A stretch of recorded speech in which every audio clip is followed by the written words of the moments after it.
नमस्कार, मी माधवी कुंटे. आज करते आहे कारल्याच्या काचऱ्या. त्यासाठी मी तयारी करून घेतली आहे. उभा कांदा चिरून किंचित मीठ घालून परतून घेतला आहे. खूपही तो लालसर करायचा नाही, कारण पुन्हा परतताना तो लालसर होतो. त्यानंतर भिजलेले डाळ आणि दाणे हेही दोन्ही परतून घेतलं तेलावर आणि कारल्याचे वरचे खवले काढून त्याच्याही काचऱ्या करून घेतल्या.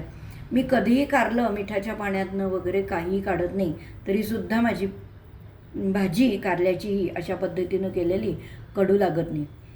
त्यानंतर टोमॅटो उभा चिरून घेतला आहे आणि मिरच्या आपल्या तिखटाच्या आवडीप्रमाणे घ्यायच्या. आता हे सगळं मी फोडणीला टाकून घेणार.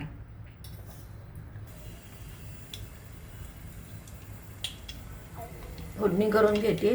त्याच्यामध्ये मोहरी,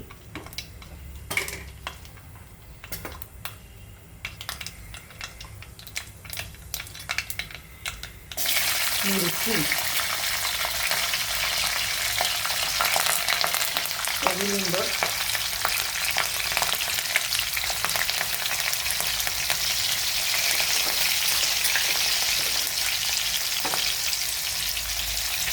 हिंग, हळद. त्यानंतर टोमॅटो टाकून घ्यायचा. आता टोमॅटो हलके परतून झाले की डाळ दाणे, भिजलेली डाळ आणि दाणे आधी तेलावर थोडे परतले.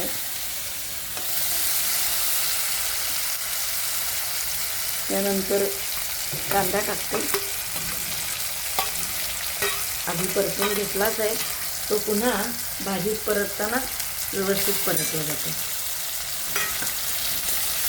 तेही सगळं भाजी हिंगावर परतून घ्यायचं. आणि आता कारल्याच्या काचऱ्या. आता गॅस बारीकच ठेवायचा.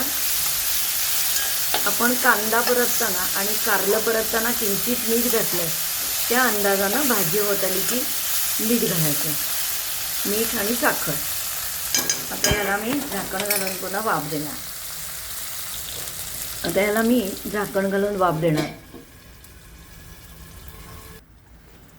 आणि आता ही मी वाफवून घेतली. पाण्याचा हबका वगैरे काही नाही, नुसत्या या काचऱ्या परतून घेतल्या.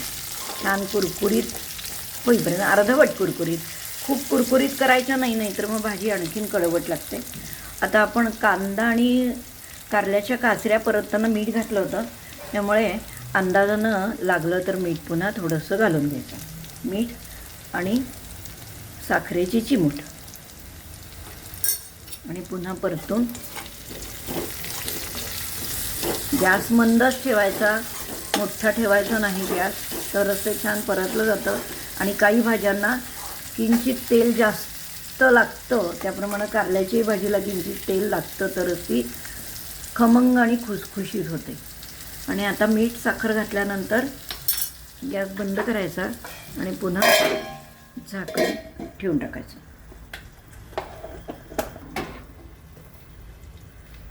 आणि एवढ्याच वाफेवरती पुन्हा छान शिजून येते, वाफून येते.